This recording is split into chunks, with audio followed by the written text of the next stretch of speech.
Good afternoon, distinguished guests, ladies and gentlemen, and viewers joining online.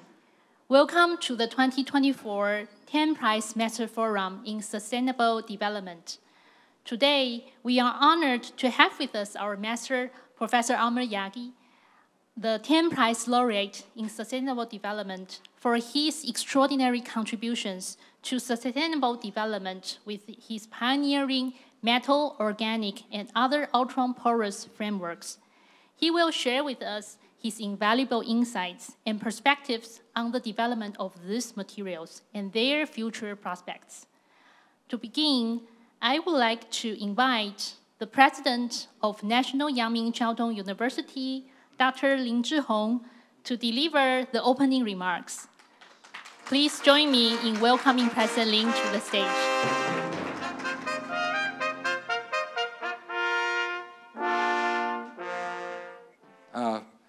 First, on behalf of NYCU, National Yangming Chiao-Tung University, I welcome all the guests, especially the Tang Prize Masters. Today is Tang Prize Masters Forum on Sustainable Development, which is certainly a very important issue.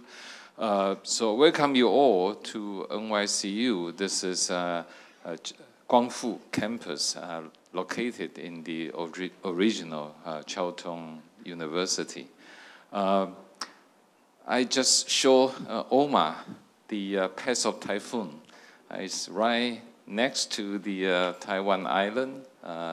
Actually, right now it's at the turning point, whether it's going to turn north right away or going to move west for maybe a couple more hours and then turn north.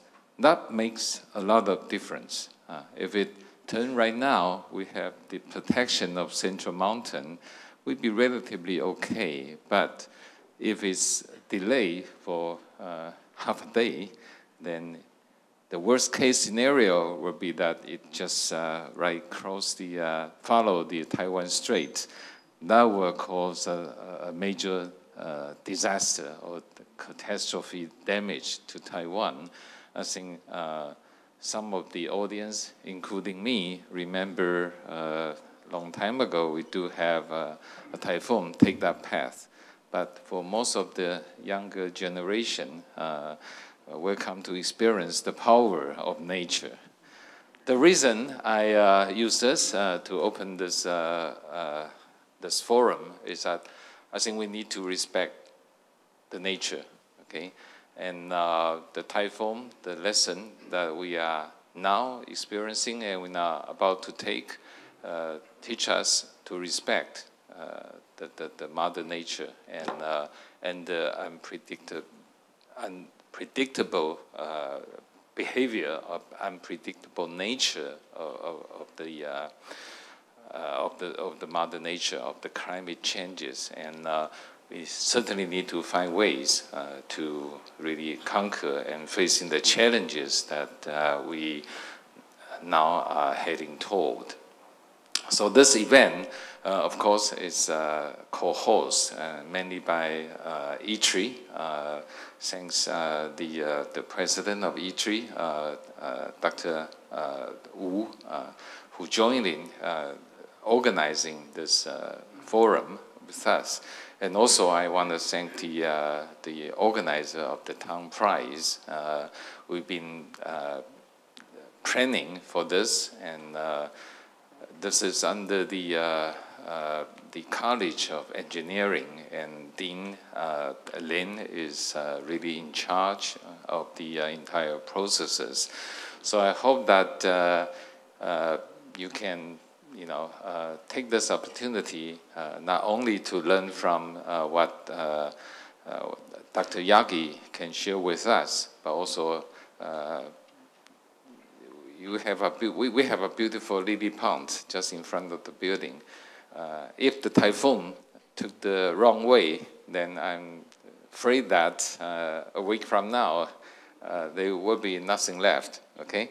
So enjoy your stay. This is not only a fruitful event for your mind, but also I invite you to really take this opportunity to really enjoy the campus life of NYCU. So thank you and welcome.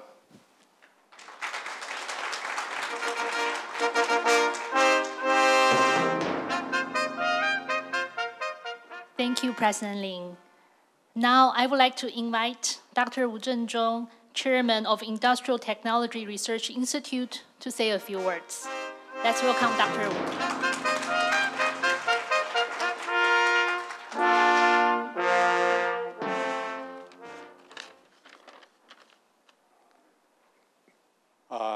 Professor Yaghi and President Lin, and also President James Liao from Academia Sinica, all the distinguished guests, ladies and gentlemen, good afternoon. 大家好. It's really an honor for ITRI, the Industrial Technology Research Institute, to co-host this very important forum for Professor Yaghi, and also on a very meaningful topic about the environment. And President Lin just mentioned about the typhoon, and we really hope that the Taiwan will choose a very good path, not disturb Taiwan a lot, and especially don't come to Yaminjiaoda. And also, because Italy is also around these regions, so it's very important to ask the typhoon don't come to Taiwan. Actually, for the past 8 years, not so many typhoons come to Taiwan, because when a typhoon reaches Taiwan island, then it just turn away, just bring water to Taiwan. But this year, I think this typhoon is, it may come to Taiwan, so we have to keep alert. First of all, I want to take this opportunity to congratulate Professor Omar Yaghi for receiving this very big prize in Taiwan, Tang Prize. And it's really a great prize for Taiwan. From Taiwan, actually, it's sort of international prize. And we are really happy that we can have so many Tang Prize winners to come to Taiwan and to help us to distribute what we have in Taiwan currently. And this is, I think, the meaning of the Tang Prize. And because I'm not in this area, the material chemistry areas, although I was a professor in NTU, but my colleague, the vice president of Dr. Lee, he told me about that. Professor Yaghi, you did a great contribution to the materials chemistry for your lab in Berkeley, and especially for the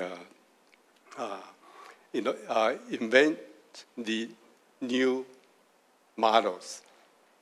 He told me about the covalent and metal frameworks, organic frameworks. And that is very important for the future in saving the environment, especially for water retreat.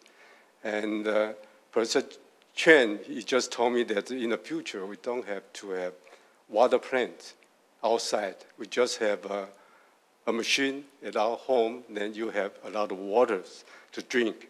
So, and I mentioned the other one to him, that as the emergence of generative AI and also the robot, in the future, we envision in the future, in every home, you're going to have a robot with intelligence, and you have to teach your robot by yourself.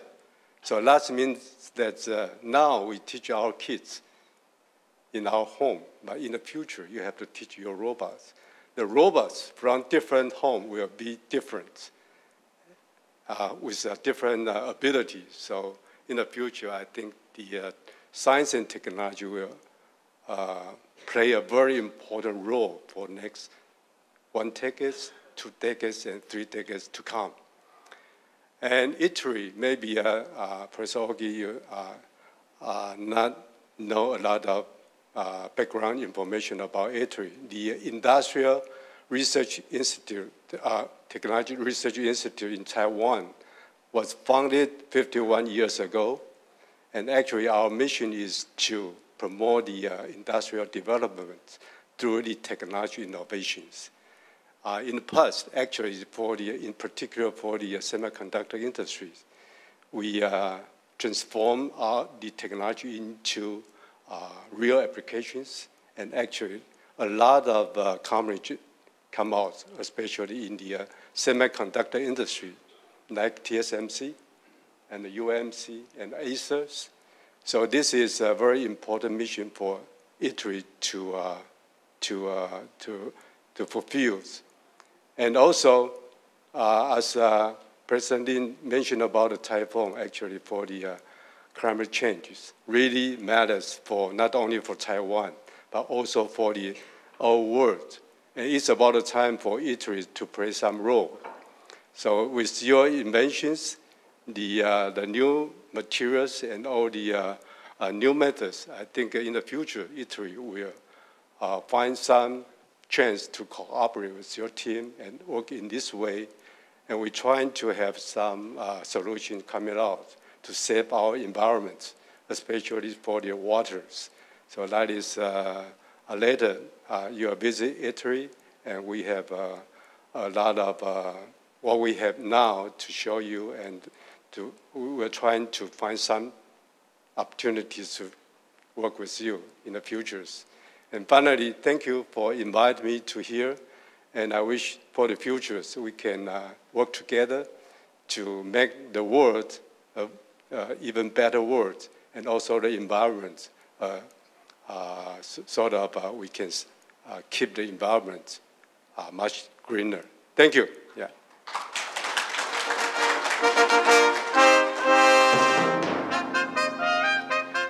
Thank you, Dr. Wu. Now, President Lin will present a souvenir to Dr. Yaghi. May I invite President Lin and Dr. Yaghi to come on stage?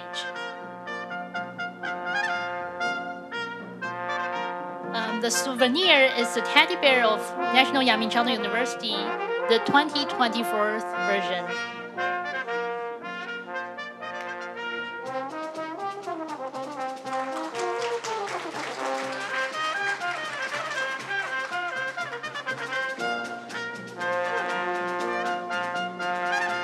Congratulations.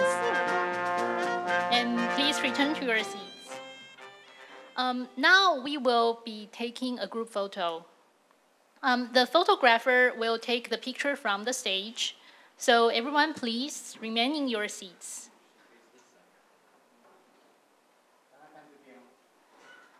Please turn to the stage and smile.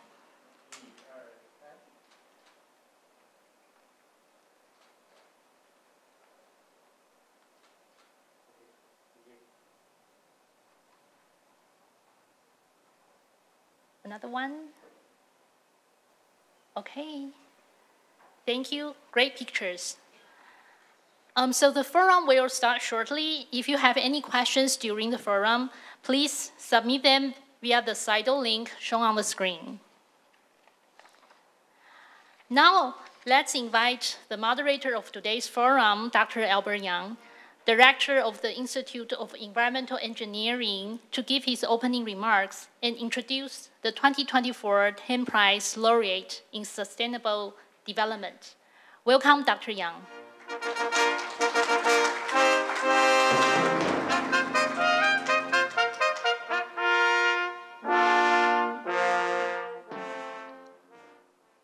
Good afternoon, distinguished guests, ladies and gentlemen. Once again, welcome to NYCU to attend the 2024 Tang Prize Masters Forum in Sustainable Development. As our president has mentioned, the typhoon is coming. So I hope everybody understands the risk of climate change is genuine. And we have to do something to make us sustainable. I mean, the human being. Judging from today's audience, in engineering terms, I think it has been proven that the pulling force of the Yaghi storm is stronger than the pushing force of Typhoon Cameron. As a faculty member of NYCU and an alumnus of UC Berkeley, I am honored and pleased to introduce the 2024 Tang Laureate in Sustainability Development, Professor Omar Yaghi. Professor Yaghi is currently the James and J. Chair Professor of Chemistry at Berkeley and a senior faculty scientist at Lawrence Berkeley National Lab. He is also the founding director of the Berkeley Global Science Institute. He is an elected member of U.S. National Academy of Sciences and the German National Academy of Sciences, Leopoldina. It may be worth mentioning that eight chemistry department faculty members at UC Berkeley have received a Nobel Prize. However, one has left for Princeton and the other one has left for Stanford, as well as another 10 alumni have got the Nobel Prize. Of particular interest to Taiwanese, Professor Yun-T Lee, Li Yuanjie 教授, an alumnus and faculty member at UC Berkeley, received the Nobel Prize in Chemistry in 1986. If you do not know, Professor Lee is from Hsinchu and now still living in Hsinchu. And his younger brother is teaching at NYCU in applied chemistry. Professor Yaghi has won numerous awards, for example, including the Tang Prize. He has already won 3 prestigious awards in 2024. If I try to recite all his awards, there is probably no more time left for his lecture. However, I would like to mention one particular one, the Rolf Prize in Chemistry and Medicine that he won in 2018. This is in close relationship to the Tang Prize in Sustainable Development. The Wolf Prize is awarded to outstanding scientists and artists for achievement in the interest of mankind and friendly relationship among people. The prize is awarded irrespective of nationality, race, color, religion, sex, and political views. Professor Jennifer Doudna, according to Professor Yaghi, again at Berkeley, won the Nobel Prize and the Rolf Prize in the same year. So I'm expecting Professor Yaghi is on his way to this very distinguished award in the future after the Tang Prize. And about the Rolf Prize, of particular interest, I would like to mention to Taiwanese. Professor Jianshong Wu, Wu Jianshong 教授, was the first Rolf Prize in physics in 1978, 10 years before Stephen Hawking. And quite a coincidence, Professor Wu is also a graduate of UC Berkeley, under the supervision of Professor Ernest Lawrence. Now we all know the Lawrence Berkeley National Lab and the Lawrence Hall of Science. They are all named after Professor Lawrence. The Tang Prize in Sustainable Development recognizes those who have made extraordinary contributions to the sustainable development of human societies, especially through groundbreaking innovations in science technology. I cannot think of a better example than Professor Yaghi to fit this description. So without further ado, I would like to present you the 2024 Tang Prize Laureate in Sustainable Development, Professor Omar Yaghi of UC Berkeley and the Lawrence Berkeley National Laboratory. Professor Yaghi.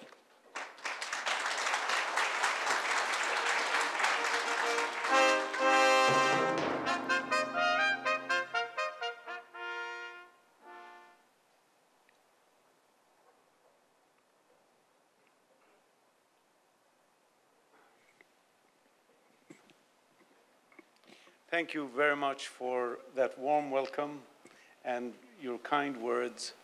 I feel during this trip, I've been here now for about a week, I feel tremendous warmth from the Taiwanese people, from colleagues, everyone I met. Thank you very much for your hospitality. Thank you very much for making me feel at home. I'm looking forward to further cooperation with Taiwanese in every sector, academia and industry. And I think if you haven't heard my laureate lecture, you will see that we are naturally moving from the molecule to the material, to engineering the material into a device. And I hope that this also will be manufactured in Taiwan. And I will talk about this shortly, about what kind of materials these will be.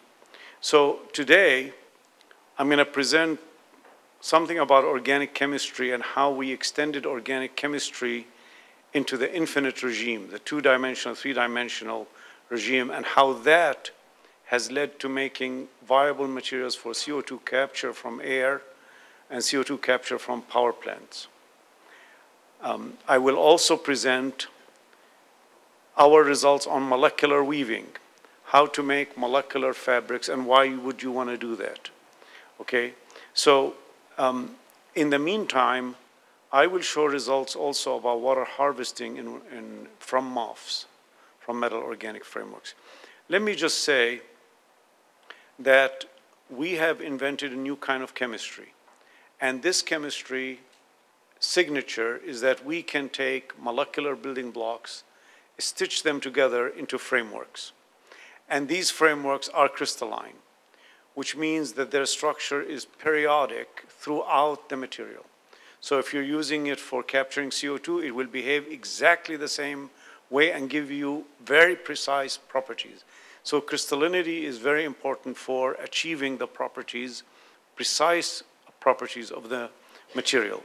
The result of reticular chemistry has been MOFs, metal organic frameworks, and COFs, which are frameworks that don't have any metal in them. They're entirely composed from light elements in the periodic table. And I will also share with you how we can make weaving structures on the molecular level for the first time. So these chemistries have been based on the strong bond. We're linking the molecules by strong bonds so that we can make robust materials that can stay in the power plant for many, many years, doing many cycles. Or the MOFs can be used in a device to harvest water for many years. I will show you these shortly. But back in 1995, we showed that these can be crystallized.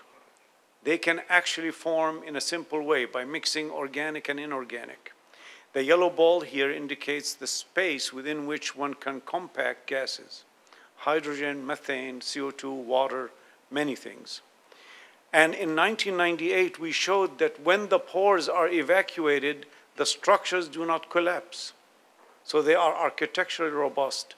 And in 1999, we showed that they have extremely high porosity, so high that 1 gram of material has the surface area of an entire football field. And that's because the inside of the material has much higher surface area than the outside. So if it's in a gas tank of an automobile, the automobile gas tank doesn't have to be very large because you can compress gases in small amount of space. The COFs we invented in 2005, and they have revolutionized organic chemistry. And I will discuss that more. So my story starts here. This is every student of chemistry in high school, they learn the Lewis dot structure. And that originated with G.N. Lewis, who used to be professor at UC Berkeley in the chemistry department. He used to be the dean of the College of Chemistry. He received the citation for chemical breakthroughs. This is one of the most prestigious awards in the world for chemists. And it's bestowed by the ACS. And it was given for this paper that he published in 1916. That paper described how atoms could be linked together to make molecules.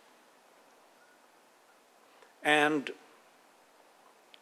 he didn't call them covalent bonds at the time, but he described what later became the covalent bond, what later people refer to as the covalent bond. That was the real beginning of chemistry, because now you can take atoms in a designed fashion and make molecules. And what I want to show you today is that we can go from the atom to the molecule and to the covalent organic framework. So why is this important? It's important because, so I've written the structures in Lewis dot structures, just like a high school student would. And you can see here, these atoms are going to the molecule is going to the framework.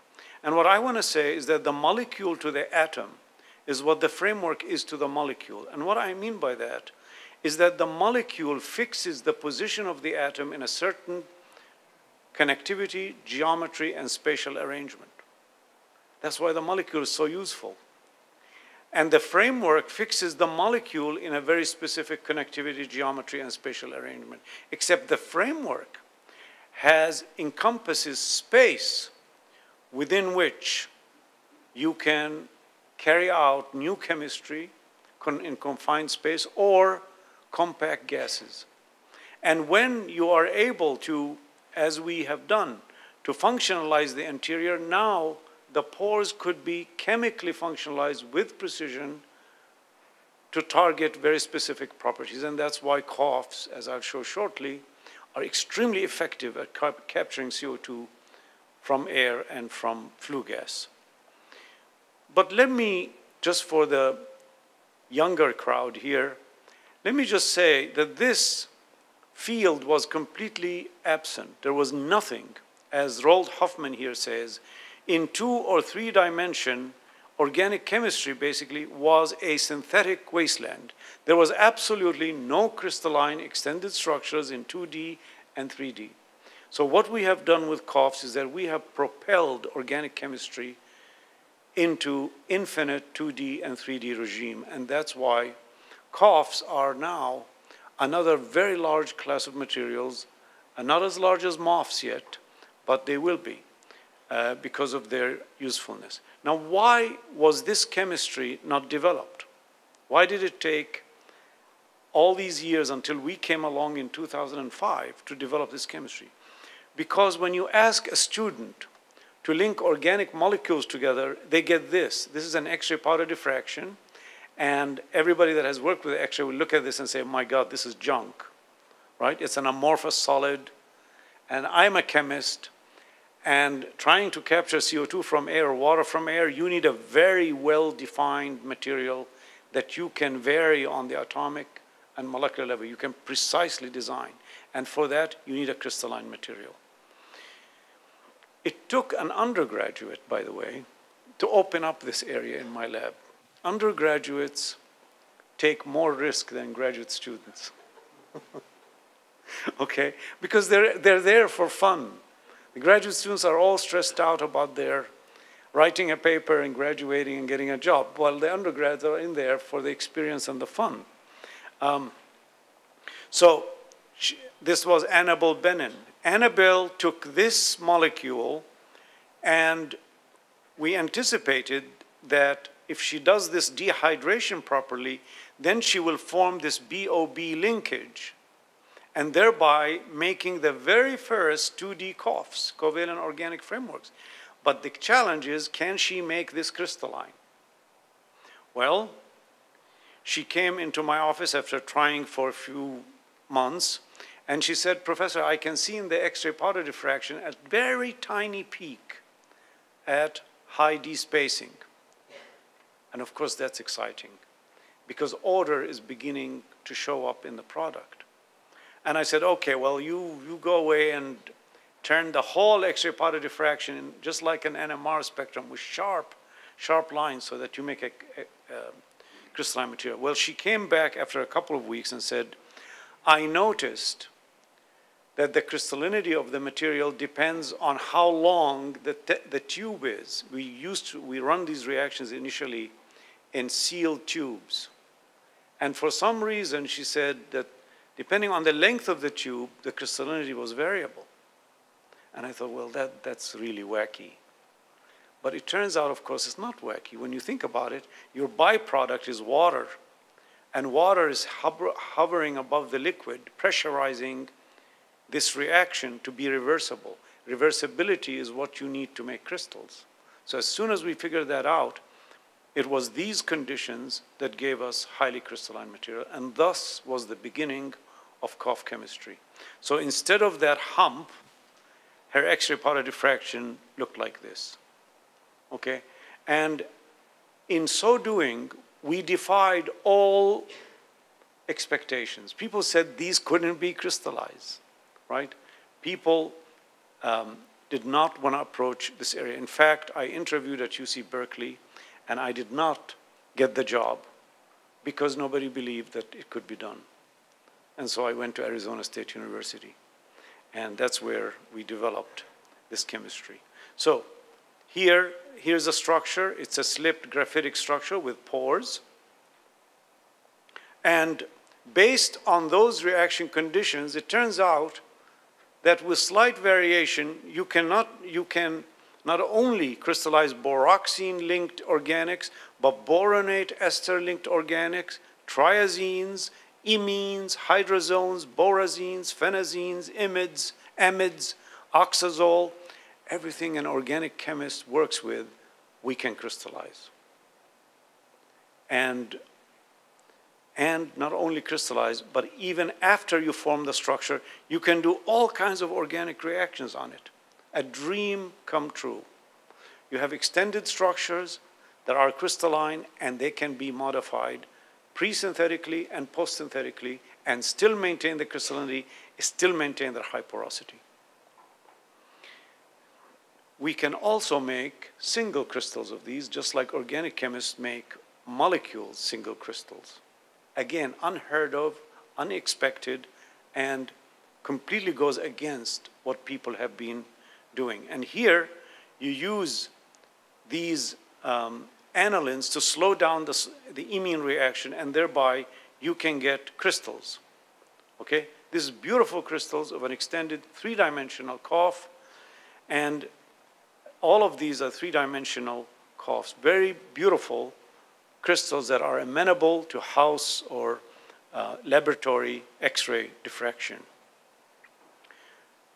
So KOFs now are being investigated in, I don't know, maybe 100 different groups around the world. It's a field that is growing. So that's basically was the opening.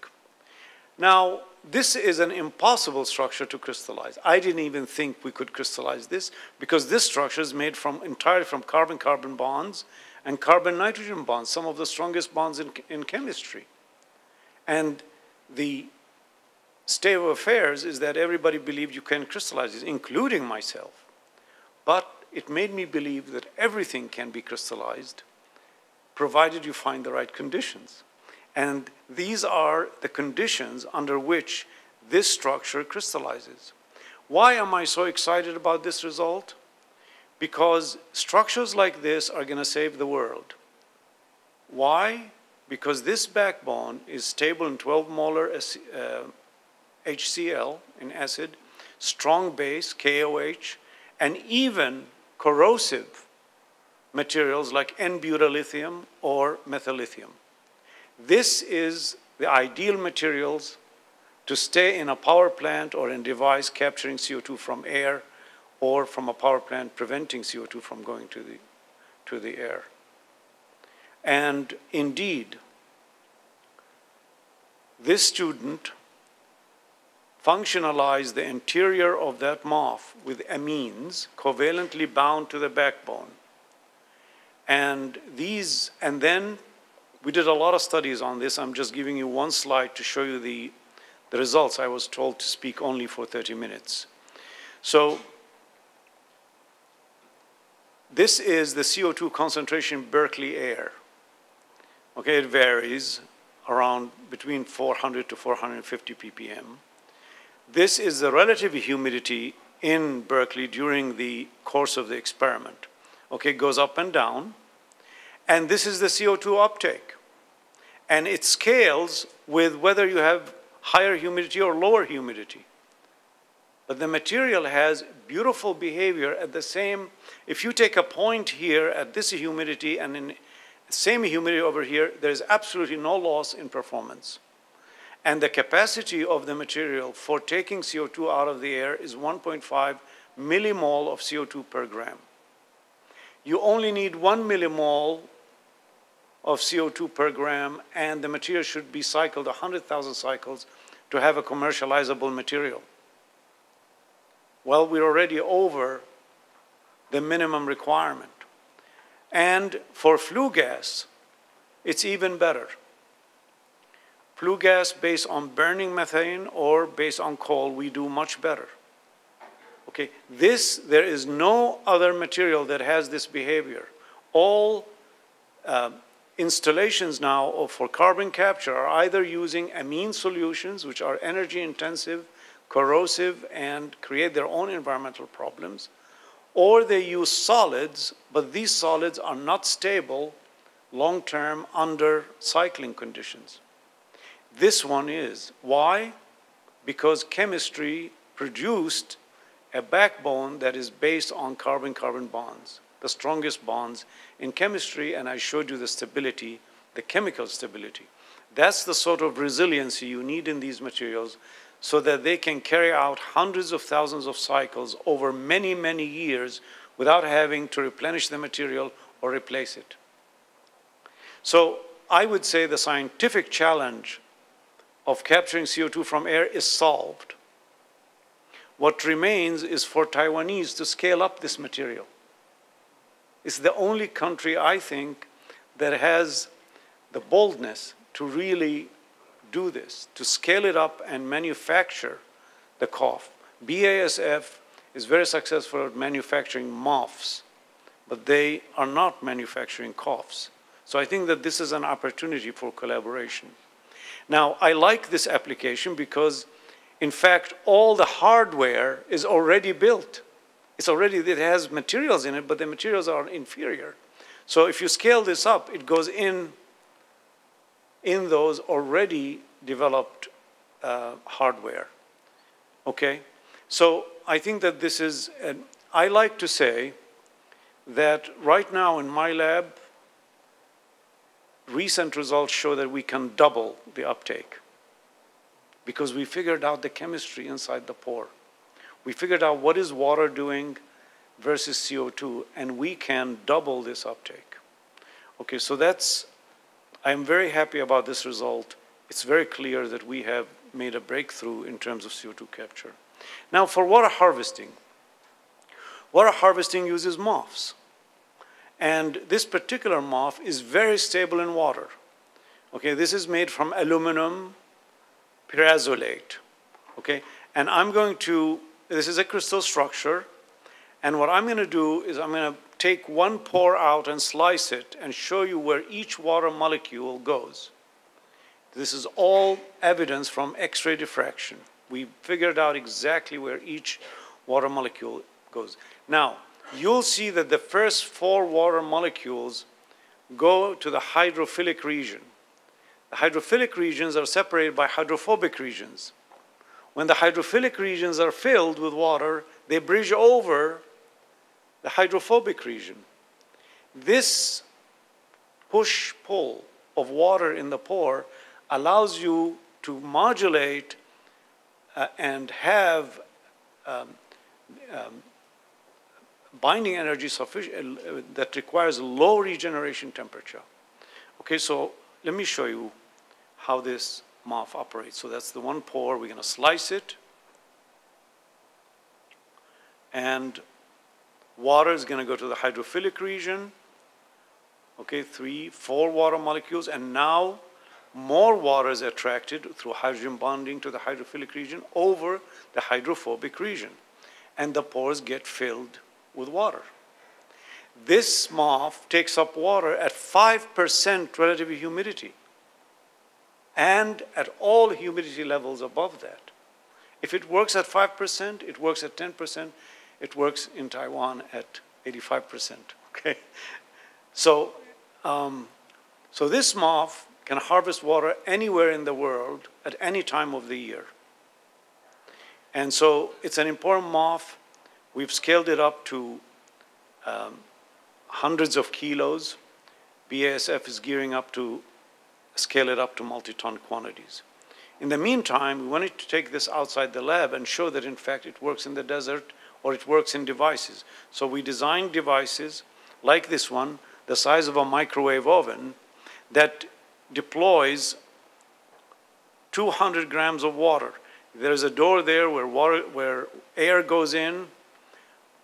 The moth takes the water out of the air, and when the moth is saturated, it gets heated up, and water comes out of the pores and condenses, and you'll see a puddle of water in here where the water is collected. From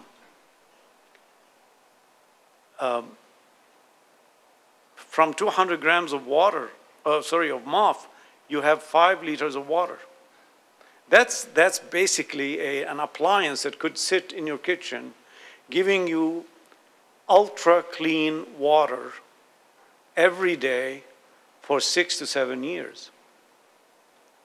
Okay, and what is the cost of 200 grams of an aluminum moth? Aluminum is one of the cheapest metals. Okay, so it's a cheap material that is sitting there harvesting water from air and giving you clean water that you're in control of. Okay, you know its purity, and you can adjust its taste the way you like. You can mineralize it, make it tasty. You can make it carbonated. You can make it sweet if you want. And it's ultra clean. Ready, 2, 3, action. Cheers.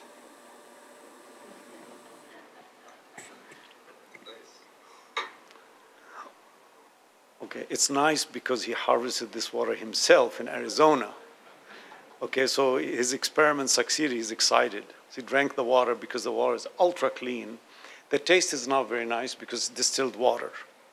So, but if you mineralize it, it'll be very tasty. To him, it was sweet because his experiment succeeded. This is a beautiful illustration that you can create water from air. We have created a new source of water. And that's powerful. That's going to change the water equation. Here's another device I'm just going to show you that we're beginning to scale this up. And this is, I call it rain in a box, okay? This is fans pushing air inside the moth, and then the moth gets heated, and then droplets come out, okay?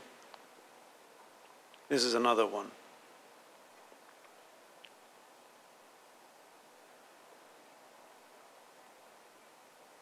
Okay? It works. It also works in Death Valley. The students made a briefcase-sized device that works even without electricity. It can take up water from the driest deserts, you see there, in Death Valley. Okay, with no energy input aside from sunlight. Okay, no, there's no solar panel, just ambient sunlight. The device, the interior of the device gets heated up, water comes out of the moth and gets condensed.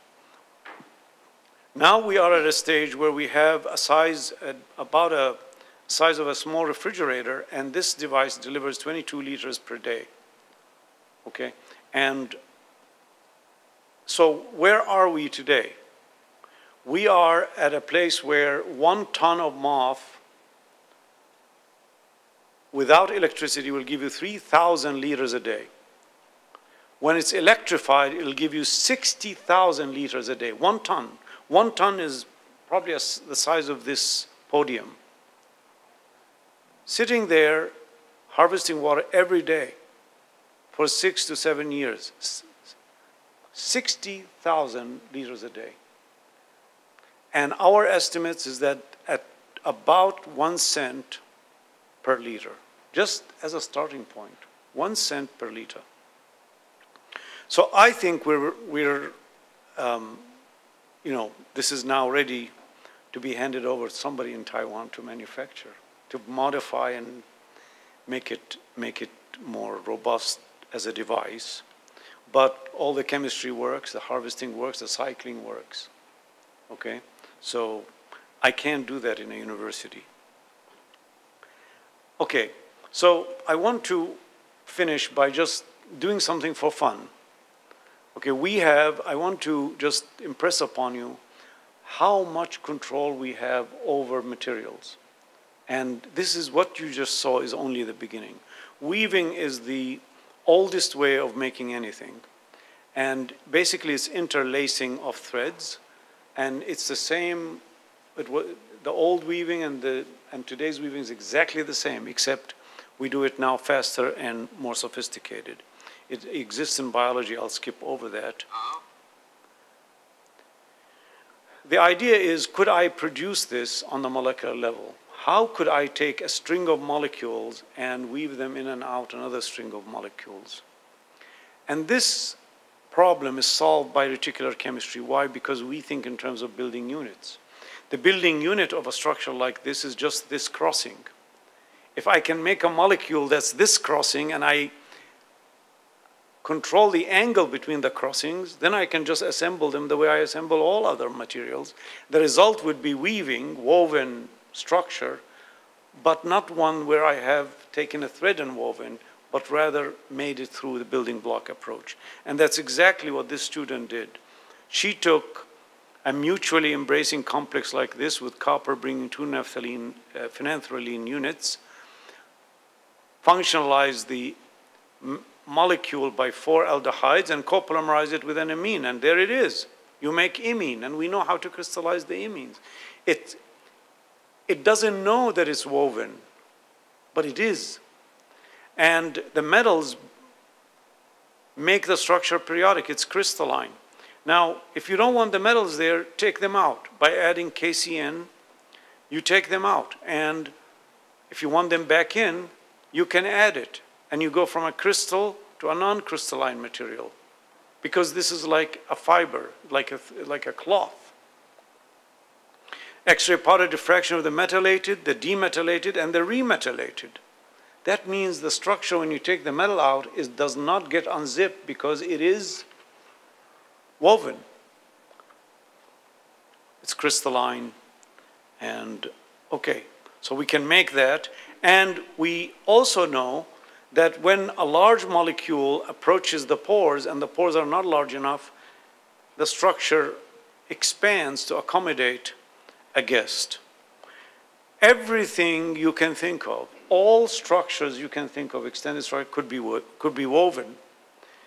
Okay, why am I so interested in weaving? Because look how resilient my shirt, my jacket is. I can bend it 1,000 times, nothing happens. Why? Because it's woven. Because the stress I am putting on the material is not going to the covalent bonds, it's getting absorbed by, the energy is getting absorbed by virtue of moving the threads with respect to each other rather than stressing covalent bonds, which is normally how materials break down. That's why weaving is so great. Well, you can weave anything you want. So let me show you how we weave this one. Okay, looks impossible, right? We can do it. Here it is. This is the building unit. And if you further decompose the building unit into its building units, you see that this is the molecule I want, and I want to copolymerize it with this kind of molecule. A triangle with this mutually embraced. Well, we already know what that is. This is the mutually embracing, this is a triangle. And it begins to be woven. That's it. Highly crystalline, and here's a structure. Okay? That's all entangled, covalent building units that are entangled like chain mail. It's a 3-dimensional chain mail. This is just one unit with its immediate surroundings. Okay, let me finish by showing you that this is extendable to any structure you can think of. Here is this.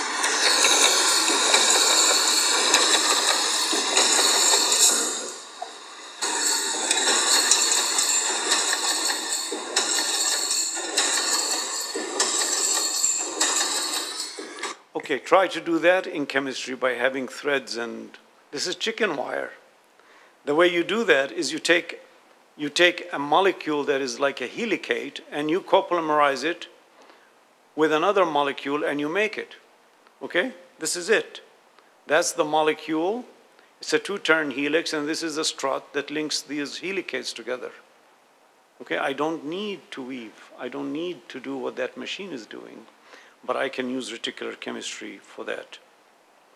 So this is what reticular chemistry does. It takes the building units, puts them together to make incredible materials, in this case, woven. Here's another one. This is chain-linked fence, okay? Slightly different than chicken wire. And this is how we do that. Okay. This is all the X-ray diffraction and electron diffraction. How about chains? Steel cutters now make notches on both sides of the wire. These notches mark the place where the wire is to be sliced into link-sized pieces. A mechanized knife makes the final cut at the notches. Next, roller arms loop a cut piece of wire around a steel finger. Okay. The roller arms make it look easy. Try to do that. Exerting tons of pressure in order to shape. Try to do that in chemistry. You can't, but you can use it with reticular chemistry. I'm very happy to say that we have succeeded in making that kind of chain. Now we can weave and we can knit on the molecular level. Why am I so excited about this?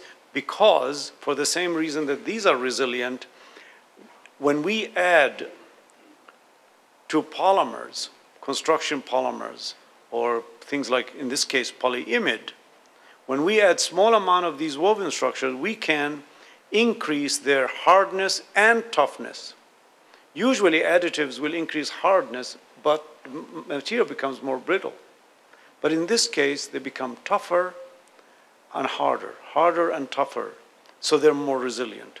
And in my final slide, I want to show you a demonstration. This is polyimide without weaving. This is polyimide with weaving, 1%, 3%, and 5%. And I'm stretching, I'm pulling them apart to see how tough they are, okay? So this is the polyimide. They're all being pulled apart at the same time.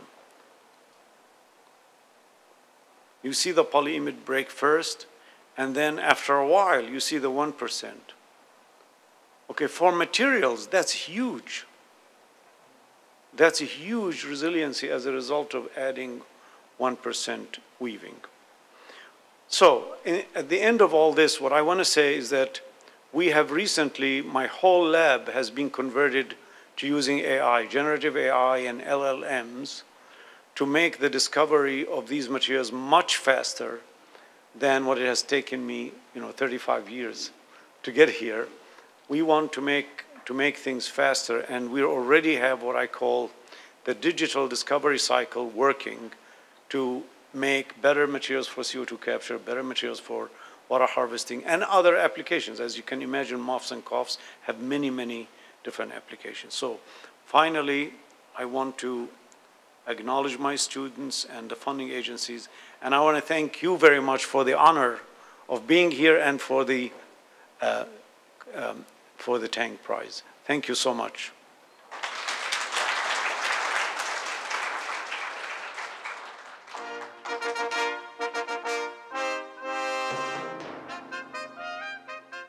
Thank you, Professor Yaghi, for such an inspiring presentation, bringing such an exciting research work.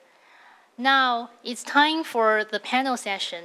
Let's welcome today's moderator, Dr. Yang, and our panelists, President of Academia Sinica, Dr. Liao Junzhi, Academician of Academia Sinica, Dr. Wang Yu, and Senior Vice President of Industrial Technology Research Institute, Dr. Li Zongming.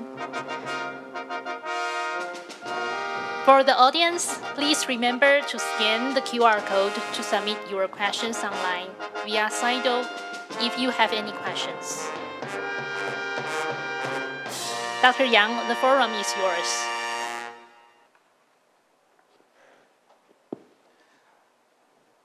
I would like to start today's forum by asking our experts on the panel to share their experience and insight for about 5 minutes each in the subject matter before I open the floor to the questions and answers. So if you have any burning questions, you can submit them through the Slido. So let us start the short discussion, starting with Dr. Liao. Okay, thank you.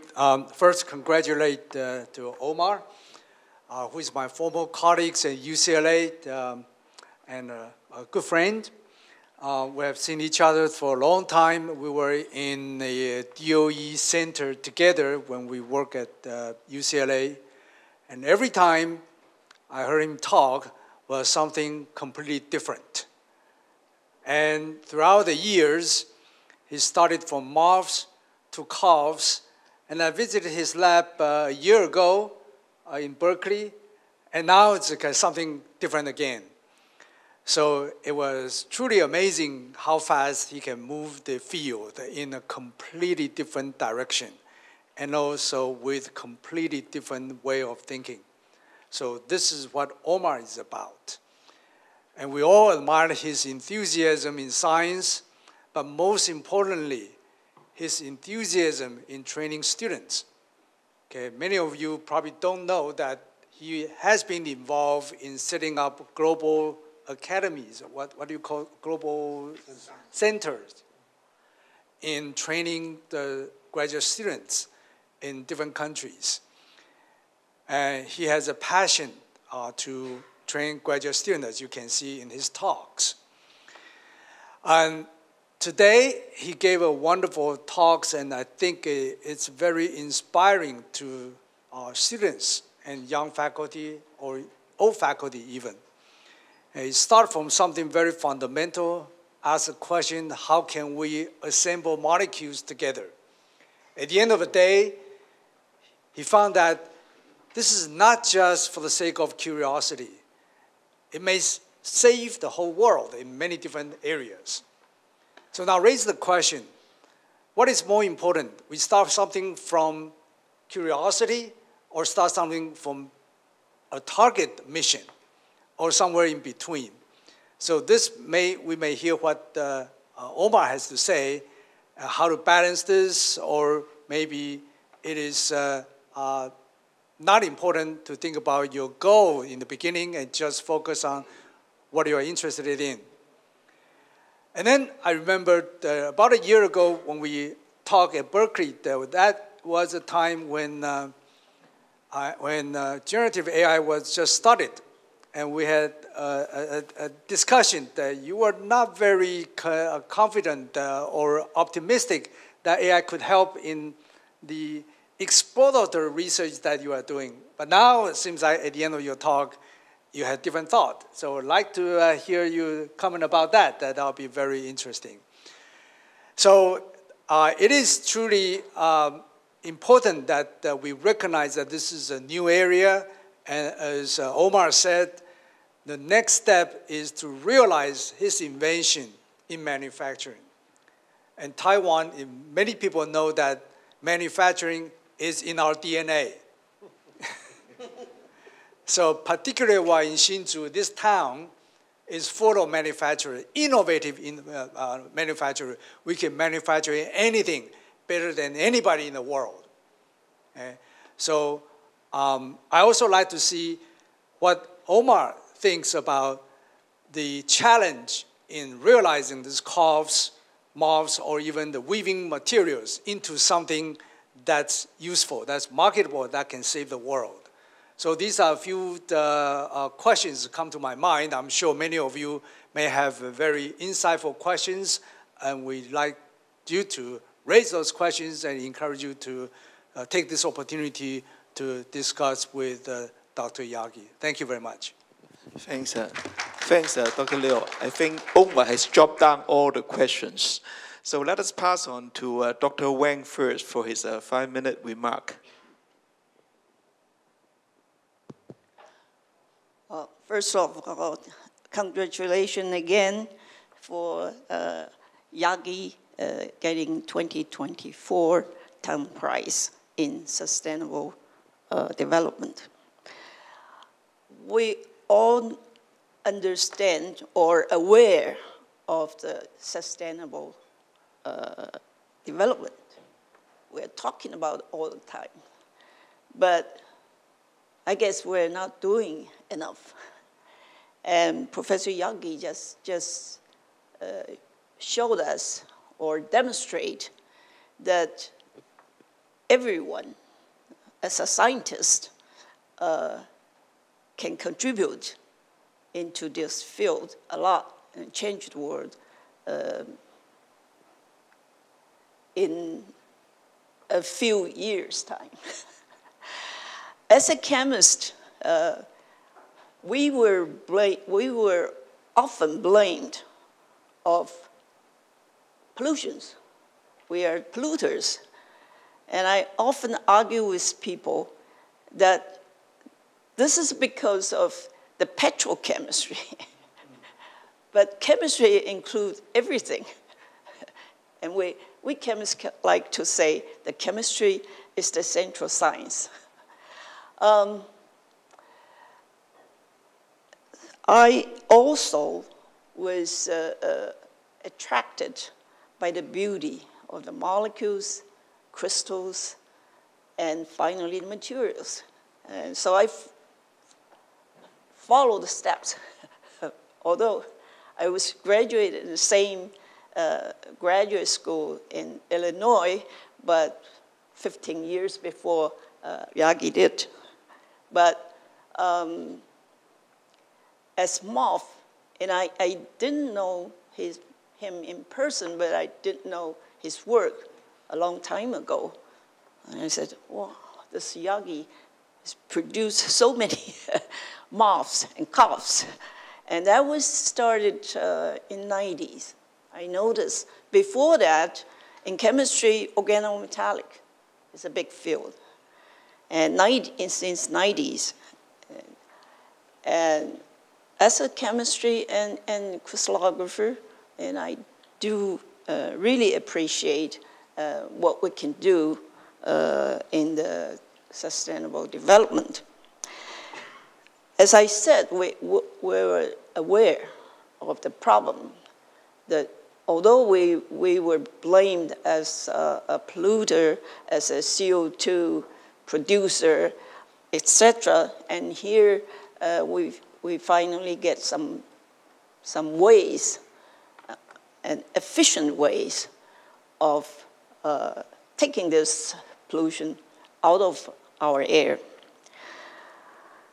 But to achieve the goal of having sustainable world in the future, and we need not only the scientists work together, but also we need everybody to implement the concept that we all have responsibility. We all should pay some responsibility towards the sustainable development.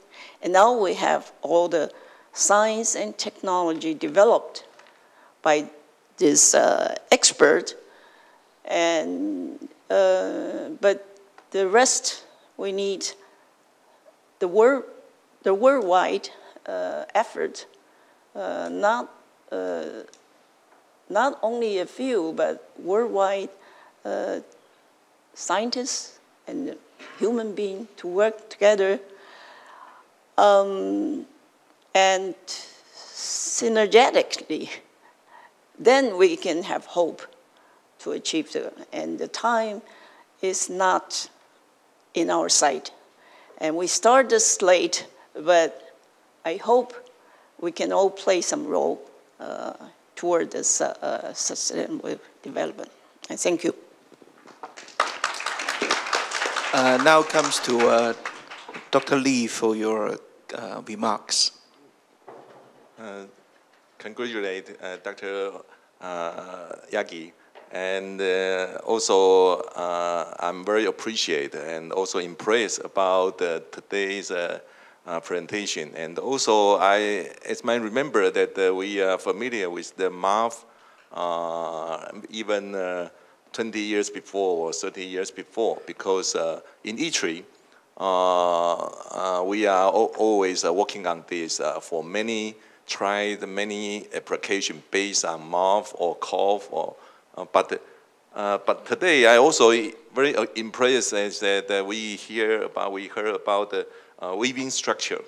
This is also a very interesting structure because as a polymer researcher like me, I'm also working on the polymers for a very long time and working on the hybrid structures and the heterogeneous structures.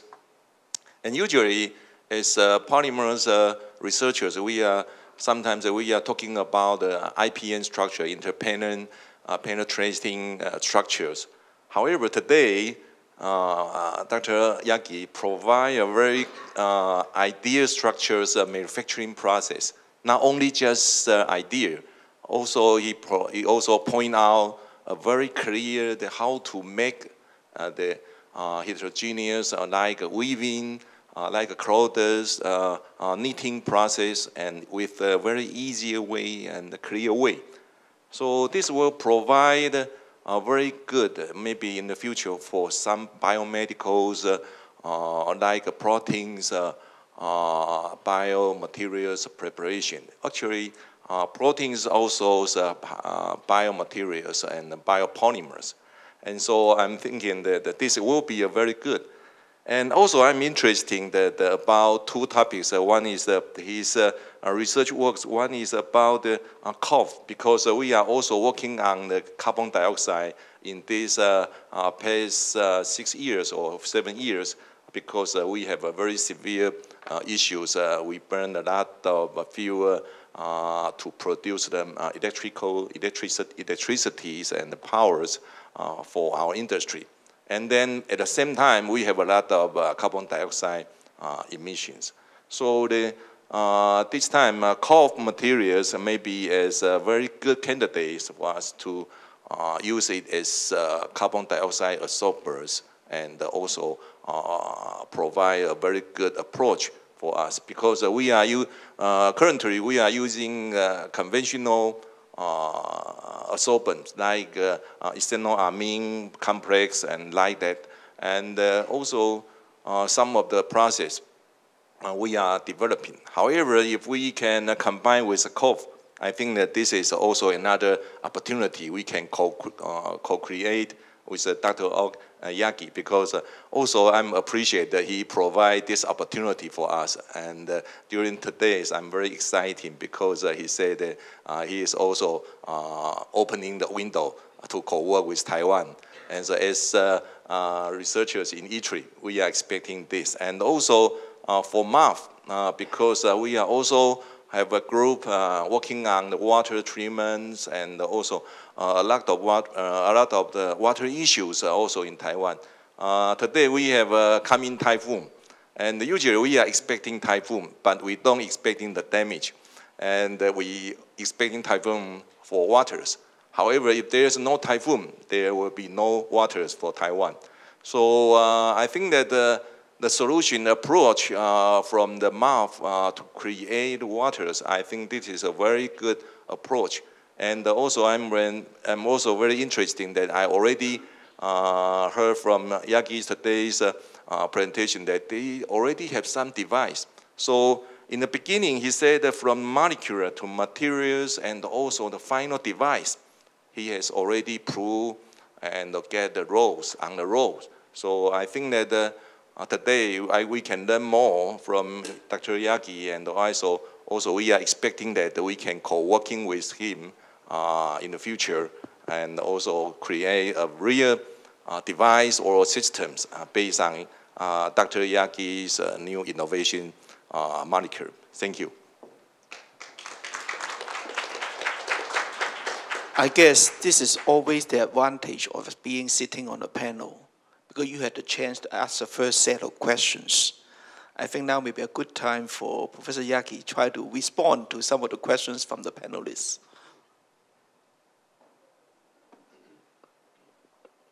Yeah, thanks everybody for your warm words and congratulations. I want to address the first question that my colleague Jim has brought up, the question of curiosity-driven research versus directed research. And I can only state the facts, and then you do with them what you like.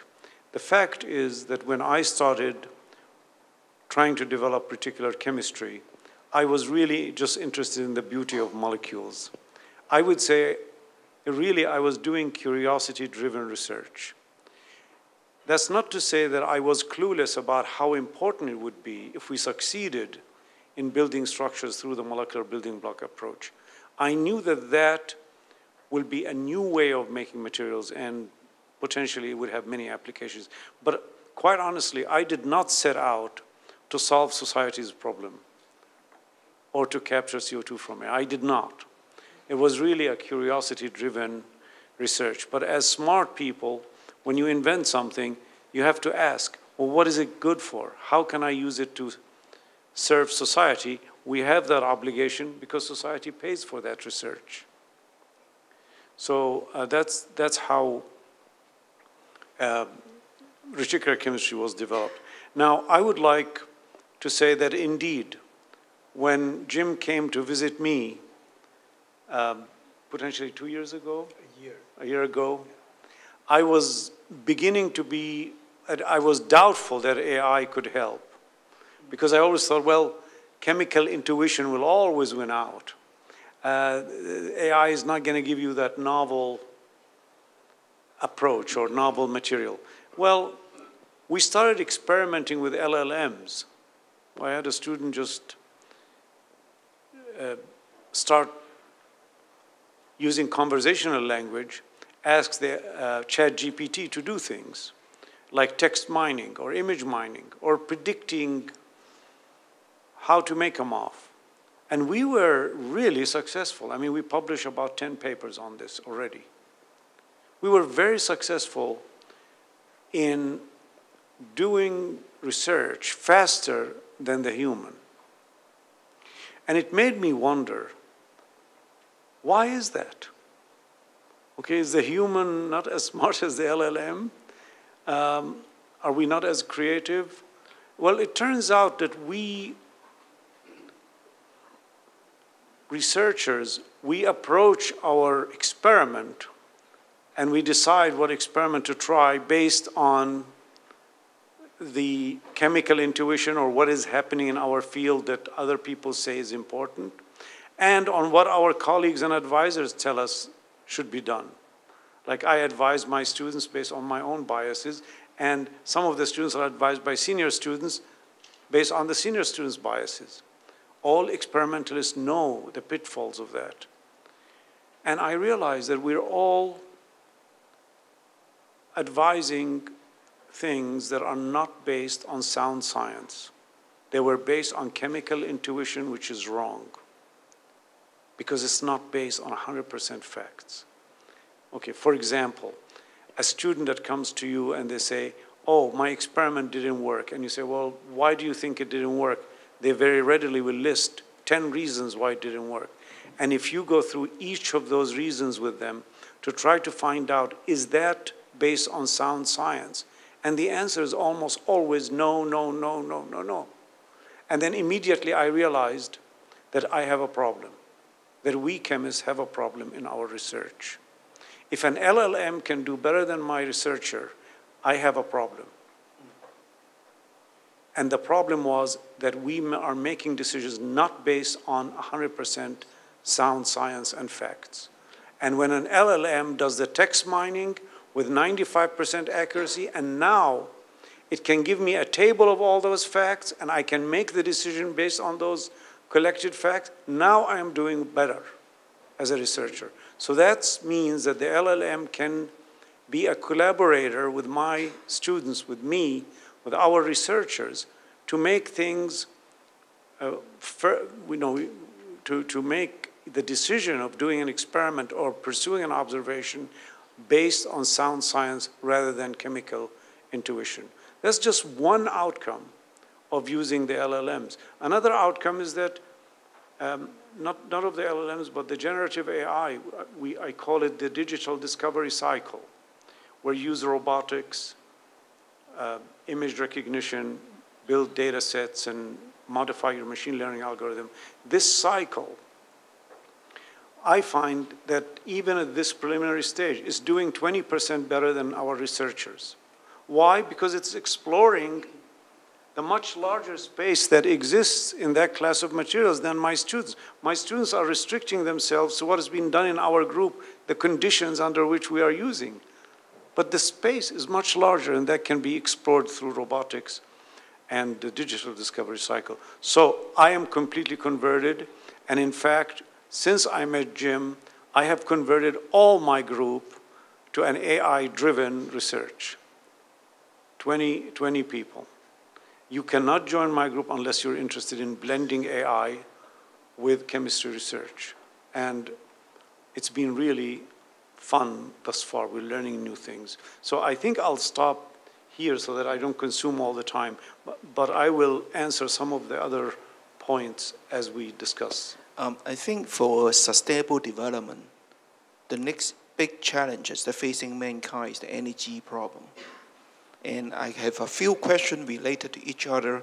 Is about if we can capture hydrogen through MOF or COF, that may be a great energy source. So the question now is, what is your opinion on MOF or COF in order for you to design for hydrogen storage application? And then at the same time, after you capture them, when you want to release it, how do you make the control? Because the hydrogen is explosive. So hydrogen storage, so far you could use metal alloys to bind covalently hydrogen, make hydrides, and use the alloys as a storage medium, and then you need to heat the alloy to high temperature to release the hydrogen. It's not ideal. The alloy becomes brittle, and some of the other systems other than alloy, like chemical systems, liquid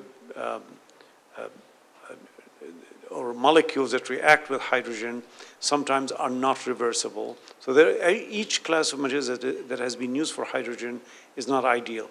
MOFs, COFs, because hydrogen is bound to their pores through physisorption rather than chemical bonds, it's thought to be ideal.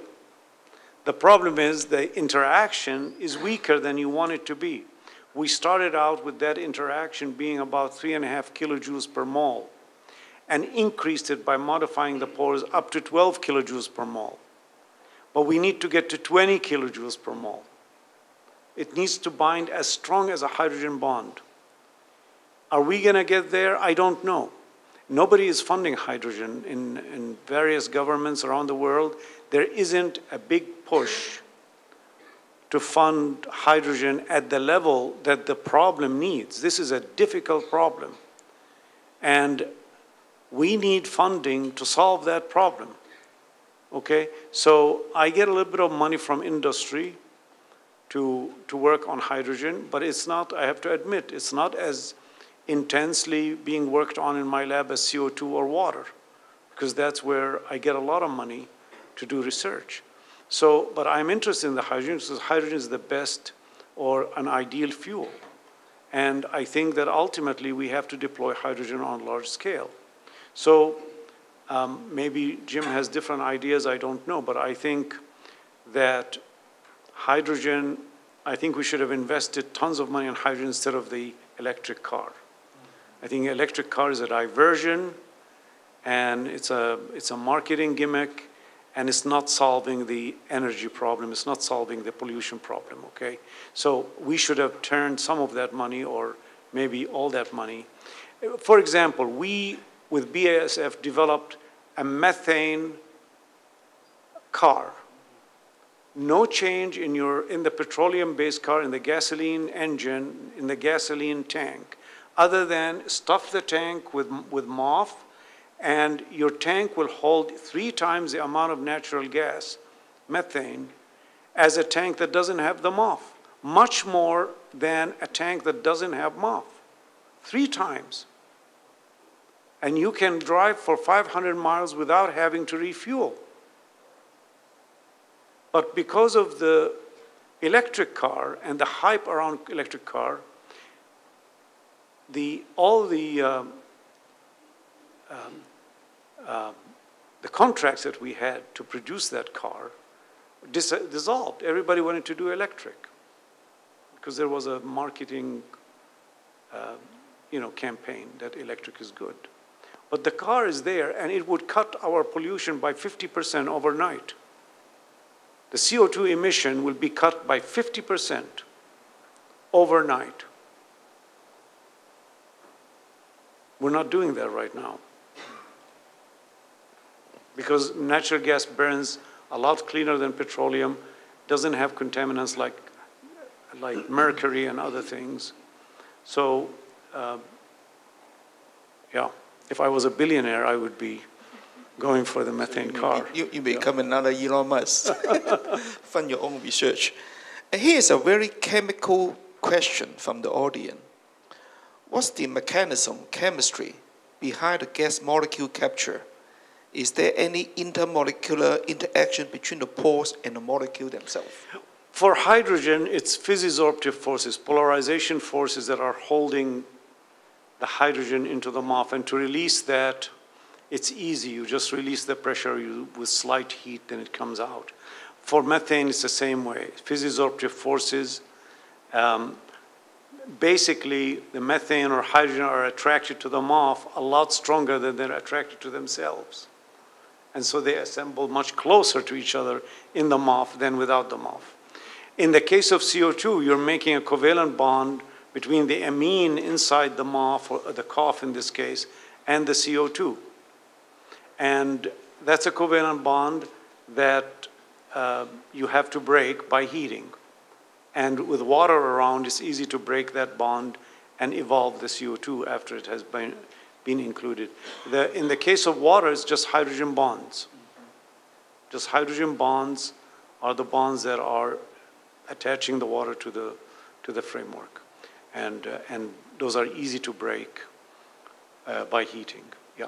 So the interaction depends on the nature of the molecule. It certainly does.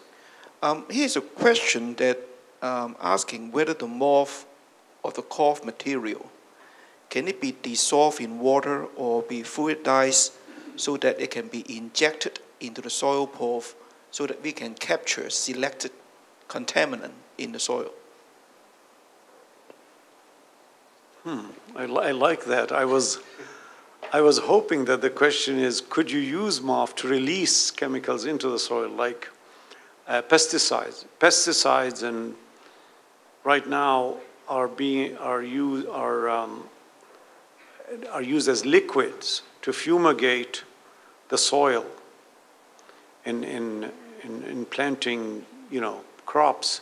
So the idea was that you make a MOF that can hold the pesticide molecule, and then when exposed to moisture in the soil, it will release it locally, rather than spew all those liquids everywhere and the liquids seeping inside in our water sources. So that's one application. I like the idea of, you could, and people have demonstrated, that you can use MOF solids to extract polychlorinated molecules from water. That's easy. But injecting a liquid that then assembles around a molecule is, it's an idea that I've had for a long time.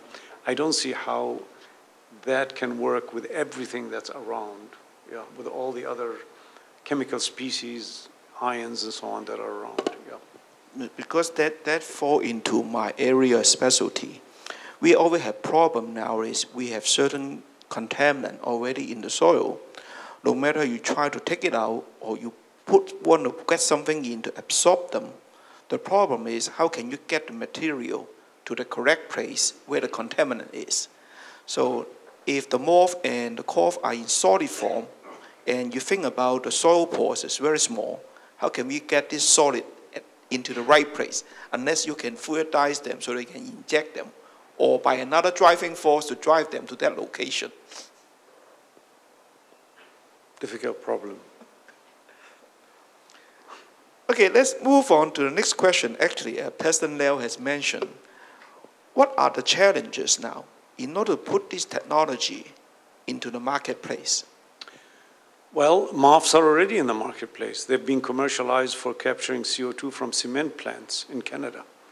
And BASF a year ago had a press release saying that they are scaling up that particular MOF to 100 tons per plant, and it's capturing carbon dioxide from cement plants, and carbon dioxide is not going into the atmosphere. So the MOFs are already commercialized for that. I am, like I said, I think the challenge for us with CO2 from air is that we need to scale up the COF. I worked with BASF for many years, and it took us about 5 years to scale up MOFs perfectly, having an environmentally safe way of scaling up the MOF. I hope it doesn't take 5 years to scale up the COF. The nice thing about the COFs is that the components are not very different than the components of polymers, and it's based on organic chemistry. So I'm hoping that our organic chemists are skilled and the field is mature, that we can find ways of scaling these to multi-ton quantities. And once you have them scaled up, they're very easy then to shape them into different particles and put them in these devices that already exist. So that's where I think a partnership with a country like Taiwan would make a big difference. The water harvesting, we're already at the prototype, which a manufacturer can take that prototype and optimize it. Okay, make it smaller, make it look nicer, whatever is necessary. But the prototype that we have already works, right? But it has wires sticking everywhere, and it needs to be industrially designed. Following that question, where do you see the advantage of Taiwan when compared to other countries to commercialize these technologies? My understanding and my observation is that Taiwan has a very strong, skilled workforce that is able to take a prototype like what I have and manufacture it, do the necessary steps. I call it the scaling cycle. Do the scaling cycle. Improve the prototype, industrially design the prototype, source it, pilot it, and manufacture it. I'm not going to do that in my lab, and a chemical company like BASF may not be able to do that. I think it needs very people or companies that work fast, right, and have done this before. From that perspective, would our local specialists want to chip in? I think that just follow the Dr. Professor Yaghi's opinions. I think that for Taiwan's industry, especially our chemical industry, we have a lot of potentials to focus on this area, especially for the carbon dioxide capturing and utilizations. Because maybe for the direct air captures of the carbon dioxide, maybe it's not so easy in Taiwan because our land area is not so much bigger compared with the USA or many other areas in the world. However, in Taiwan, we have a very complete petrochemical industry and also the specialty chemicals industry. So recently, we are also building up the carbon dioxide pilot scales capturing system and the utilization systems. And also for Dr. Liao's group of academia, they also build up with pilots with Taiwan's power plants based on methane's hydrogens. So we have a very good infrastructures for to promote or also to make it industrialize this technology. If we can, based on these MAF technologies, we are thinking that we already have some pilots. For example, we can capture the carbon dioxide 200 kilos per day. We have these kinds of pilot systems. And then if we change some of our catalyst systems from our current system to MAF systems, and also we have some capabilities to producing the MAF itself by our technologies based on if we have some of the opportunity to co-work with Professor Yaghi, then I think that there's a lot of potentials. And also, I think that this is the right time we can invite some of the Taiwan's local industry to join this, especially like Formosa industry or the Taiwan's CPC. They have a very good skilled engineering and also some of the researchers, and they can join with this. I think that based on this, I think Taiwan's flue gas is a lot of potentials because flue gas from power plant or from other burning process, and then we can use it based on more process, and we can capture this carbon dioxide and for following utilization. And this is one of the potential, and I'm expecting that this kind of successful application in our industry. Here's a question from the audience. So we all understand there are many bacteria, virus that can cause health problems. And these bacteria, virus will exist in air and in water. Is there any way we can use morph also to capture this harmful bacteria or virus from the air and from the water? That is a different size regime. We're working with molecules, small molecules that are causing havoc in the environment and sustainable, like hydrogen, CO2, methane. All these things are much smaller, much harder to deal with. I think that capturing viruses is already solved, right?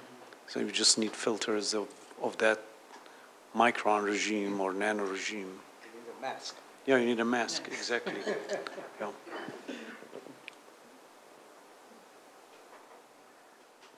And Yaghi, an audience want to ask you a question, and he want you to have a crystal ball to look into what's the major breakthrough in the discovery and application of particular chemistry. What is the next major breakthrough in the discovery or applications of particular chemistry? Well, I mean, if we can implement water and CO2, do you need anything else? I mean, there are a lot of other things, but this is already a handful.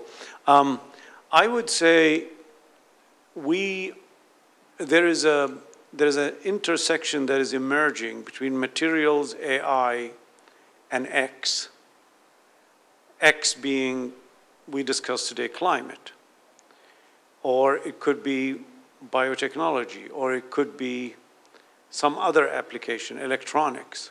So climate is great because AI times materials times climate is ideal. Almost every major government in the world is investing in climate. And almost everybody believes that AI is going to help society do things better. And you have the materials. The materials are mature. MOFs, COFs are sufficiently mature as materials. MOFs are being scaled up to multi-ton quantities. And you have almost infinite number of variations that you can make with them, and coughs are not very far behind. So you've got these three things working together. This intersection is ideal. For the very first time in the history of chemistry, chemistry has climate to fund and make inventions. Before climate, it was drug molecules. Polymers, some people say that's engineering, not chemistry, but let's say polymers. The third one is really climate, and this is the right time. We have resources of governments and companies behind funding AI, materials, and climate. And so I think this is the right time. I think if anybody wants to be in this space, whether you have a startup or whether you are a student or a new faculty, you need to be in this space, AI, materials, climate. I think I got this question from a junior researcher or even students.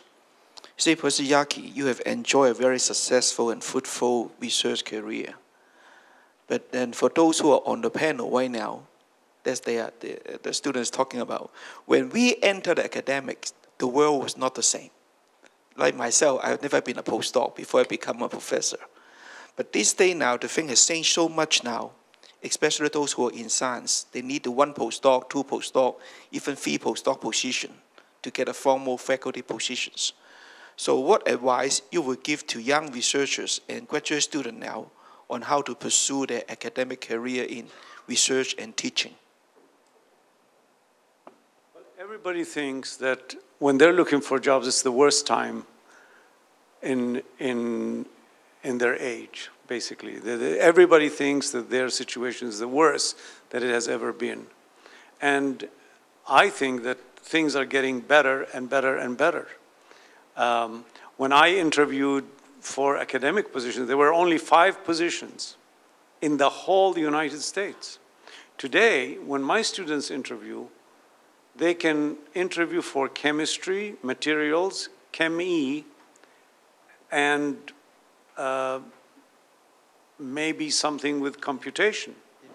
Environmental engineering. Civil engineering. So when they're out in the market, they apply to about 60, 70 positions. So there are plenty of positions available. I would say that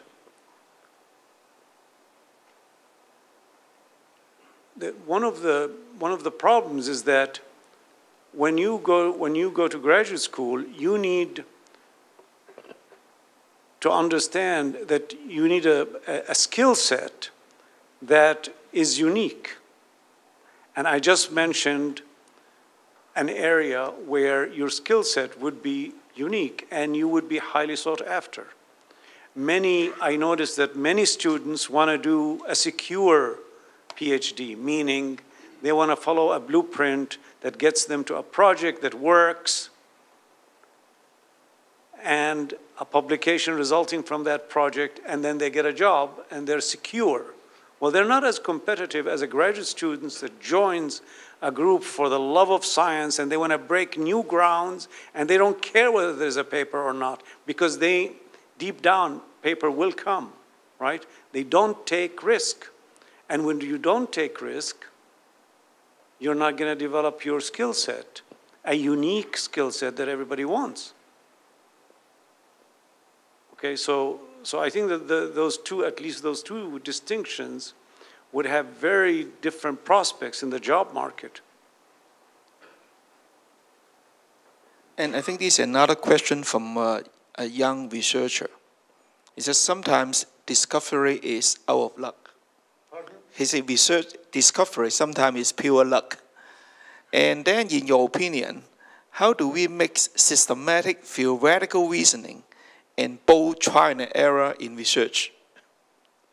Nothing happens by luck. Okay, if we had another 3 hours, I will tell you about how each discovery was made in my lab.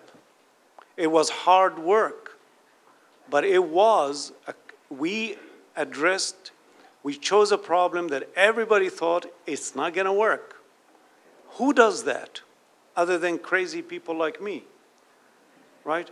You choose a problem, a challenging problem, and you work your tail off. Nothing is luck, okay? Luck attends those who are at the bench working, observing, and understanding the system. That's not luck, that's hard work, right? That's not luck.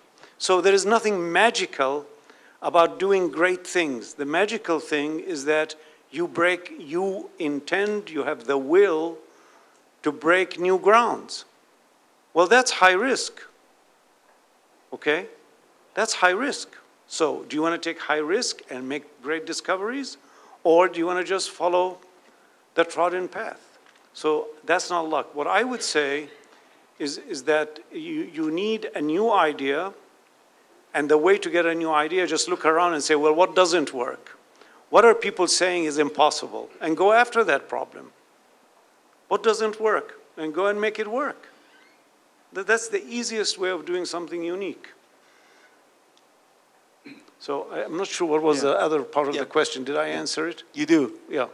I think now it's time we come to the last question. There's also a very specific question. Can I add on to Omar's answer?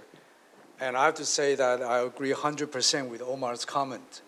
And that is exactly how I felt when I compare my career in US and in Taiwan.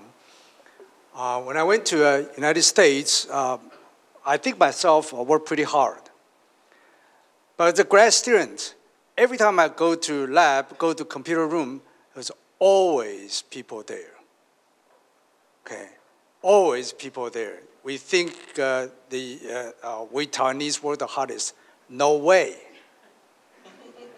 Okay, when we hired assistant professors, we think we work very hard. We are overworked, underpaid. If you think of the kind of people we hired, we triaged in selecting assistant professors. Almost everybody has the Omar Yaghi's quality in order to get a job. So that's a common criteria. Okay, of course, some are more successful, more imaginative than others. Okay, but nothing happens with luck. That's exactly what everybody should remember. And luck goes with those work hard, okay, and think smart. Okay, at least you have to work hard. Yes, I would like to also echo this topic. Just a little. I think that we need the hard work, and also we are expecting the serendipities. Because not only just not luck, it's a serendipity. Because we have serendipities. After a long hard work, we can have some breakthrough and also have some innovation. It's not just luck. Thank you. I think it's time we are coming to the last question. Many are asking about the secret on what's the best way you can capture carbon dioxide from the air. And then later, how are you going to reuse those carbon you have already captured? Well, first we need to capture it, because the longer it's in the atmosphere, the more storms are going to get more intense, like this hurricane that's hanging out south of Taiwan. So we need to capture it. And right now, we don't have a good way of converting it. My colleague Jim Liao has a great way of converting it using biological means. I hope that this can be massively scalable. Then we can use that CO2 to convert it to high-value chemicals.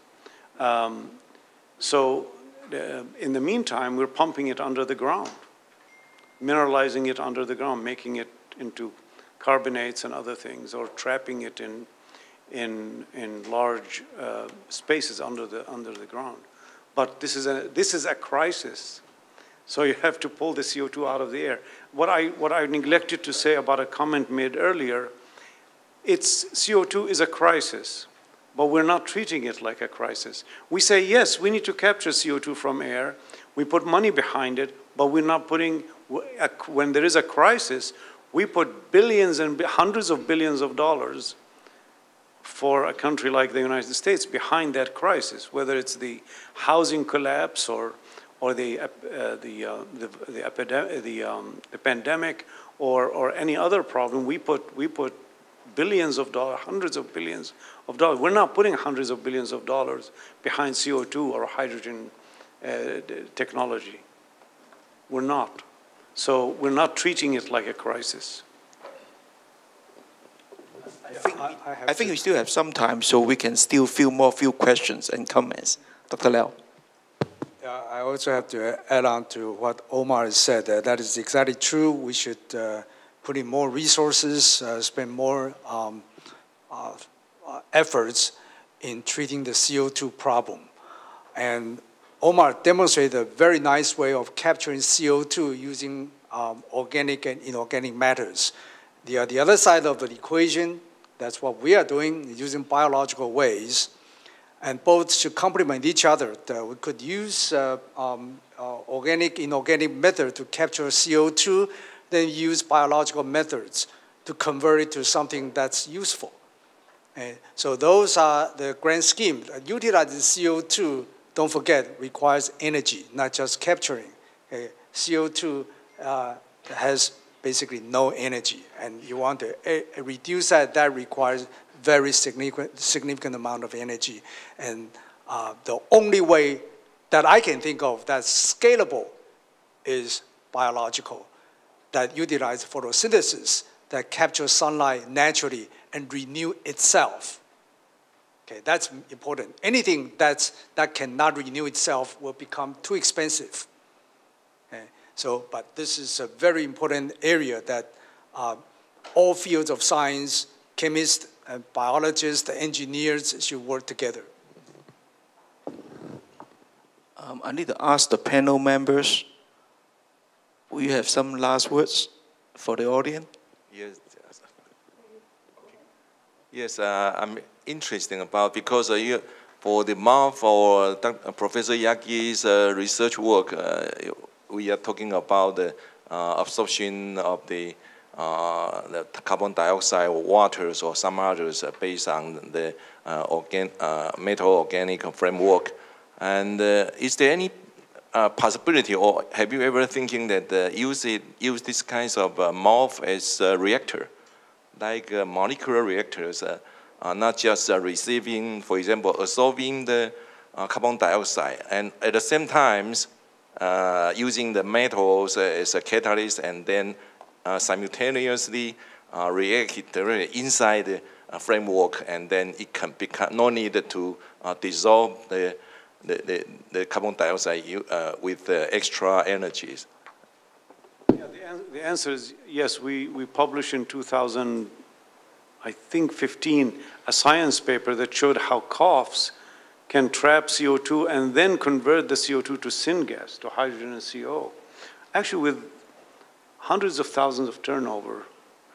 But it's still not as efficient. The yield is not as good as you would like. So there's more work to be done. But yes, this is really would be an ideal situation where you not only the MOF can trap the CO2, but also it has catalyst centers that convert the CO2 to something useful. That's why I really like the biological solution that Jim described for the conversion of CO2, because I think a lot of the synthetic systems that are being tried now have a lot of problems. We don't have good synthetic systems, but the biology seems to work very well, and my understanding there's already a plant focused on turning CO2 into high-value chemicals, already an industrial plant doing that.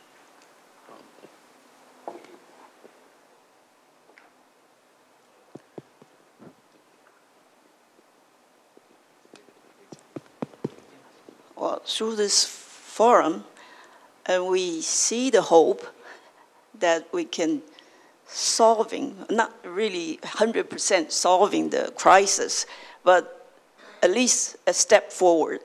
But we also see the problems of all the accomplishment which need to be monitored or scalable do to achieve the goal. So as I said, that this effort, we need all the people and in all fields to try together and work hard toward our goal. Thank you. Yaghi, you want to have your last word? I mean, my last word is that I'm really optimistic person. I've lived I have an optimistic view about overcoming challenges. I like to think that I've overcome a big challenge in chemistry that led to the production of these materials, but I also think that I believe in the power of human creativity. We are very creative, and we don't all need to be creative, but few of us are just enough, that it's really a low bar. Just few of us who are creative can make a huge difference. But we have a lot of very smart people who are creative. So as long as society has the will to solve a problem, and not just words, but resources put into solving that problem, it will be solved. Okay? And none of you can tell me that over the course of civilization, this has not been true. Every single time. When society faced a problem, whether it's a health problem or industrial problem, it was solved when those two things came together, the will of the people and somebody, and the society put resources behind it. Why? Because the humans are very creative. That's the hope.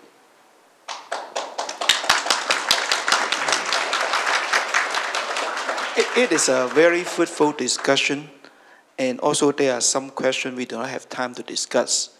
But I would encourage those who are asking the question, we try to go to YouTube or the Tang Prize webpage to go through Professor Yaghi's laureate lecture.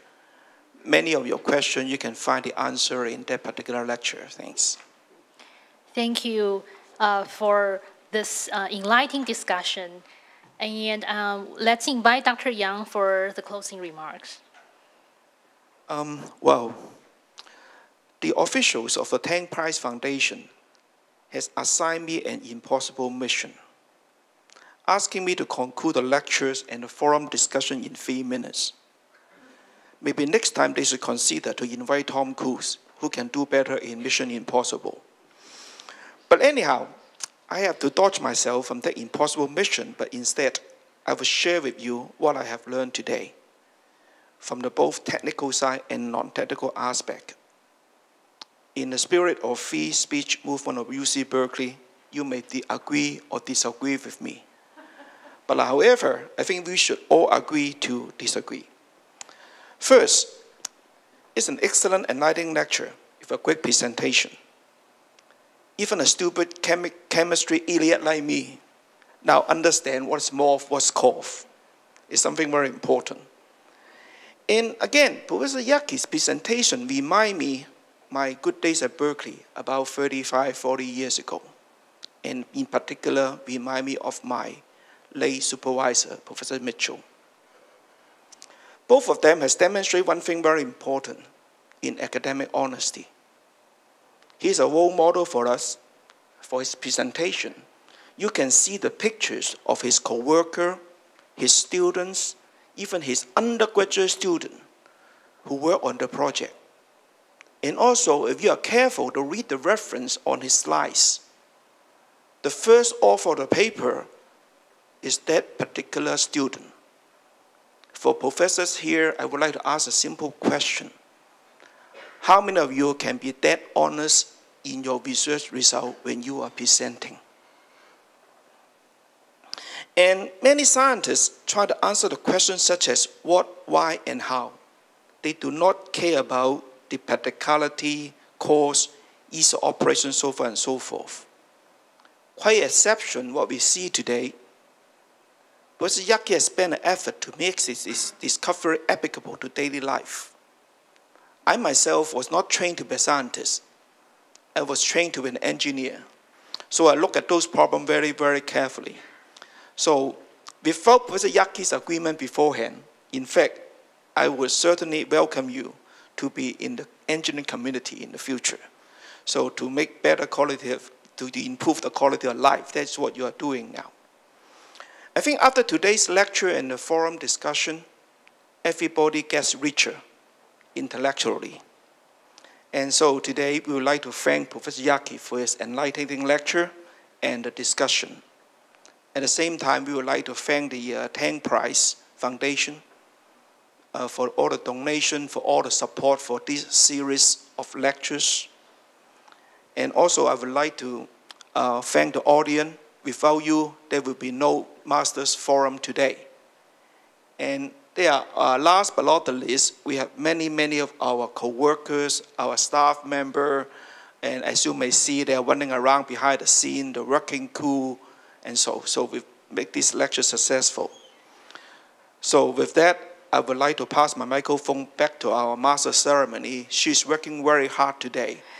Our Professor Zhaijun Wu of the Institute of Environmental Engineering at NYCU. Thanks. Thank you, Dr. Yang. And thanks again to Dr. Yaghi and all the panelists, all the participants today. The 2024 Tang Prize Master Forum in Sustainable Development has now come to an end.